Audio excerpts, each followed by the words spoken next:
आप प्रवेश कर रहे हैं सीएनबीसी आवाज और इबिक्स कैश के शानदार स्टूडियो में। स्वागत है आपका सीएनबीसी आवाज के इबिक्स कैश स्टूडियो में और आप देख रहे हैं आवाज अड्डा। आवाज अड्डा में आज बातचीत होगी इकोनॉमी की। क्या इकोनॉमी पटरी पर आ गई है या अभी भी उसमें दिक्कतें हैं? क्योंकि बहुत सारे सवाल उठते हैं कि जो नंबर्स हैं वो अभी ये एस्टैब्लिश नहीं करते कि इकोनॉमी पटरी पे लौट आई है। चाहे आप जिस चीज़ का डेटा देखें, अभी जीडीपी का नेट नंबर्स रिसेंटली आया तो उसमें एक अच्छी ग्रोथ देखने को मिली, लेकिन कुछ पॉकेट्स में अभी कमज़ोरी देखने के संकेत मिल रहे थे। तो इकोनॉमी को अगर ट्रैक करना हो तो क्या करना चाहिए? पैंडेमिक तक देखें या उससे पहले देखें, जिससे कि हमको ये समझ में आए कि प्री पैंडेमिक लेवल पे हम पहुंच रहे हैं कि नहीं है, और वो नंबर्स क्या होंगे। हमने आवाज़ अड्डा में एक बार चर्चा की थी कि बैंक की जो क्रेडिट ग्रोथ रेट है उसके ज़रिए समझने की कोशिश करते हैं कि दरअसल इकोनॉमी में क्या हो रहा है और किस तरह की ग्रोथ देखने को मिल रही है। आज उसी कड़ी में दूसरा सिलसिला ये होगा कि जो अलग अलग नंबर्स हैं तमाम सारे एक्सपोर्ट के, इम्पोर्ट के, गाड़ियों की बिक्री के, इससे ज़रिए समझने की कोशिश करते हैं कि जो ग्रोथ टूट गई थी इस पैंडेमिक के दौर में वो कहां तक पहुंची है, कैसे शुरू हुई है और प्री पैंडेमिक लेवल हासिल करने में अभी कितना वक्त लगता है। चलिए कुछ नंबर्स देखते हैं, उसके बाद चर्चा शुरू करेंगे कि जिन नंबर्स की मैं बात कर रहा हूं कि नंबर्स के जरिए हम ग्रोथ को ट्रैक करने की कोशिश करेंगे। तो इकोनॉमी पटरी पर आ रही है, आ गई है या आने वाली है, इसको समझने के लिए सबसे पहले एक्सपोर्ट का नंबर एक देख लेते हैं। बिलियन डॉलर्स का आंकड़ा है। अप्रैल 2021 से आप नंबर देखिए, जो ये साल चल रहा है तो 30.63 बिलियन डॉलर था और ये बढ़ते बढ़ते अगस्त का जो लेटेस्ट डेटा है वो 33.14 बिलियन डॉलर तक है।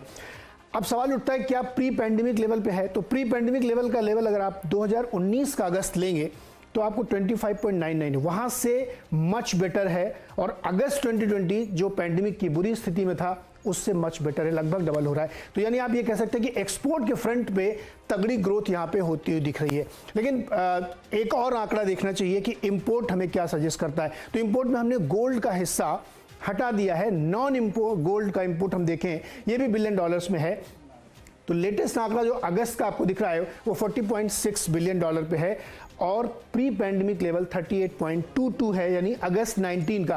तो यानी अगर आप प्री कोविड लेवल को भी कंपेयर करें तो यहाँ आपको बेटर डेटा आता हुआ दिख रहा है। और बीच में आप देखिए काफ़ी जिगजैग दिखेगा क्योंकि पैंडेमिक था, लेकिन जून 2021 से एक सिमेट्री आपको बनती हुई यहाँ पे देखने को मिल रही। कुछ और आंकड़ों पे नजर डालते हैं जिससे हमें ये समझ में आए कि बिग पिक्चर किस तरीके से बदल रही है। रेल फ्रेट एक बहुत बड़ा आंकड़ा है, बहुत बड़ा इंडिकेटर होता है कि रेल के जरिए जो ढुलाई की जा रही है उससे क्या अंदाजा लगता है। कारोबार पटरी पे आ रहा है, सामान इधर से उधर जा रहा है, तो इससे अंदाजा लगता है। फ्रेट पे देखिए रिकॉर्ड तोड़ नंबर्स आपको देखने को मिलेंगे। अगस्त 2021 का लेटेस्ट नंबर बताता है कि 110 मिलियन जो फ्रेट है हमने किया है टन्स में, और प्री पैंडेमिक लेवल था 91 मिलियन टन्स, यानी यहां से 110 मिलियन टन की हमने जर्नी हासिल की है। ये बहुत सिग्निफिकेंट नंबर है। बीच में मई 2021 में 114 ट्रिलियन डॉलर तक गया, ट्रिलियन टन तक गया था, मिलियन टन तक गया था, जो कि आप कह सकते हैं कि एक पेंट अप डिमांड की वजह से हुआ होगा। अचानक से खुली इकॉनमी तो ऊपर गया,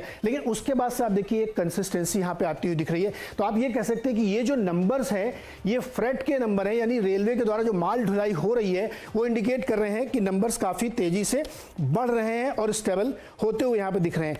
बिजली का खर्चा बहुत बढ़ा है। आपने अक्सर ये खबरें देखी होंगी कि जो पावर कंजम्पशन है वो रिकॉर्ड पे है। पावर कंजम्पशन के नंबर देखिए, मिलियन यूनिट्स में हमने नंबर लिए हैं। इस समय का जो नंबर है 4190 मिलियन यूनिट्स है अगस्त 2021 में, और प्री पैंडेमिक लेवल अगस्त 2019 में 3680 का था। यानी ये कह सकते हैं कि ये एक्स्ट्राऑर्डिनरी नंबर है। अब आप कहेंगे बिजली का इतना ज़्यादा कंजम्पशन या प्रोडक्शन हो रहा है तो इससे क्या है? देखिए पावर कंजम्पशन ये इंडिकेट करता है कि आपके कामकाज में तेज़ी है। रूरल इलाके में 18 घंटे बिजली मिल रही होगी, तो खेती किसानी का है। जीडीपी के नंबर बताते हैं कि 4.5% की ग्रोथ एग्री में हुई है, जिसने आउट परफॉर्म किया है। तो ये जो पावर कंजम्पशन और प्रोडक्शन के नंबर्स है ये बहुत इंपॉर्टेंट है। एक नंबर और देख लेते हैं, फिर अपने मेहमानों के पास चलेंगे। ई वे बिल। ई वे बिल क्या होता है? ई वे बिल जो सामान इधर से उधर जाता है तो जीएसटी के तहत वो पर्ची कटती है, वो आप एक तरीके से टैक्स देखते हैं। ई वे बिल से हमें अंदाजा लगता है कि सामान का आवागमन कितना हो रहा है।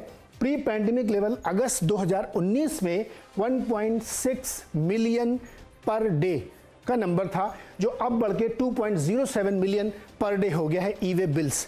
ये इंडिकेट करते हैं कि ये जो जीएसटी को हमको लगता है बार बार उतार चढ़ाव होता रहता है, लास्ट 3 महीने देखिए आप, जून 21, जुलाई 21 और अगस्त 21 एक ऊपर की तरफ ग्रोथ जाती हुई दिख रही है और स्टेबल होता हुआ दिख रहा है। तो क्या ये आंकड़े काफ़ी हैं ये स्टैब्लिश करने के लिए कि ग्रोथ पटरी पर आ रही है, प्री पैंडेमिक लेवल तक हम पहुंच रहे हैं, और इसमें थोड़ी भी गुंजाइश होगी, डेफिनेटली होगी, और बहुत सारे चैलेंजेस होंगे। तो वो चैलेंजेस क्या हैं और वाकई इस ग्रोथ को सेटिस्फैक्टरी मानना चाहिए कि नहीं मानना चाहिए, इसे बातचीत करने के लिए हमारे साथ हैं गोपाल कृष्ण अग्रवाल, भारतीय जनता पार्टी के राष्ट्रीय प्रवक्ता हैं, साथ ही चार्टर्ड अकाउंटेंट भी हैं और बैंकिंग एक्सपर्ट भी, तो अच्छे समझते हैं। डॉक्टर